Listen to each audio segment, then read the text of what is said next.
Back in the 1960s, many old theaters gave up on movies and started having rock concerts. Most of them are gone now, but Anthony Mason found one that's ready for an encore.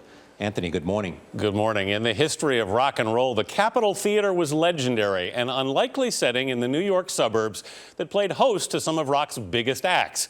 And now, after several decades, the stars are finally coming back. Sit up, run, better take my time. Friend of the devil is a friend of mine. Bob Weir is breathing new life into the old Capitol Theater. Get some sleep tonight. The place hasn't heard much music since his former band, the Grateful Dead, last played here in the 1970s. We had a fairly short but illustrious run here. But this place was always at the top of the list. We looked forward to coming here because we knew we were going to have a good night, and that's what we lived for. So how many people does this hold?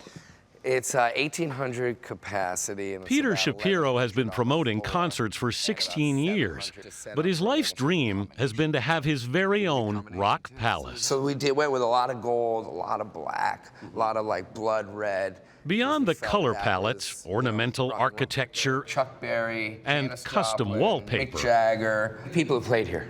Shapiro saw something more in the old Capitol Theater when he bought it 2 years ago. How do you define a rock palace? What is that? I think a rock palace, has to have had, it helps to have had Janis Joplin play there, Pink Floyd, the Stones, Bowie. That kind of history is important, because I think it's still here in the air. Set just off Route 95 in Port Chester, New York, the Capitol's location, 30 miles from Manhattan, isn't exactly entertainment mecca. But in its heyday as a music hall, the Capitol drew rock's new aristocracy to the suburbs. Clapton, Santana, the Allman Brothers. This was the opening night musically for the... Yeah, James Taylor. Oh, I've seen fire and I've seen rain. James Taylor was the first rock act to play here in 1970. Oh, Lord, won't you buy me a Mercedes-Benz? That same year, Janis Joplin wrote her hit Mercedes-Benz, Around the Corner, and first performed it from this stage in her next-to-last show, just 2 months before she died. So, oh, Lord, won't you buy me a Mercedes-Benz? It's glorious. All that nostalgia's not lost on Questlove, drummer for The Roots, the house band for Late Night with Jimmy Fallon. The Roots just finished a month-long residency at the Capitol. How much does the vibe of an arena mean to a concert? I mean, personally, I think it's about the people that come. Sure. And, we just feed off their energy. But, I'm also a sucker for history and whatnot, so I know that we have a lot to live up to. How much did you have to do to the place to fix it up? Well, the bones here at the Cap were strong. What we did was come and probably touch everything, in some way. Those are the original seats. Those saw Janis and saw the Stones, but we reupholstered them. Built as an ornate movie palace in 1926, the Capitol was designed by renowned Scottish-born architect Thomas Lamb. The guy built, over 100 of these great classic, movie palaces. The Boston Opera House, United Palace, in Manhattan, the original Ziegfeld. In the 70s, the Cap's faded glory was perfect for a rock palace. But like the movies, the music eventually moved on.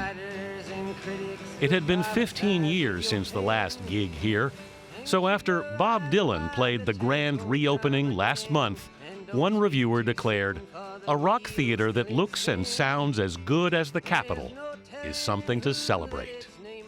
Is there still a market for a rock and roll palace? We're gonna find out what the market is. But yeah, I know it. If we build it, they will come. Well, if we build it right, yeah. I'd like to think that I sure hope there's a market, and I'd be happy to go down trying. Oh, the times they are changing. Shapiro, of course, has rebuilt it, and in fact, they are coming. There are 100 acts booked in the Capitol over the next year, including Counting Crows, Al Green, Meatloaf, My Morning Jacket. So the artists want to be there. We'll see if the customers come. You were there for Dylan? Yeah. How was it?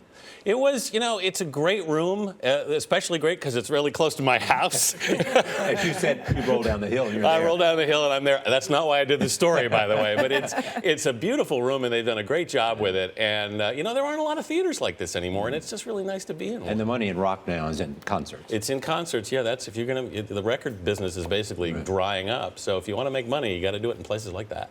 I like what Questlove says, you know, that he likes the history, but it really is all about the people that come. It's about the people that come, and a room's got to have a vibe, and that room does have a vibe, and I think that's what they're all talking about. It's a beautiful venue. Very nice. Thank you, Anthony Mason. Sure. You can roll down the hill, no telling what you'll come back with.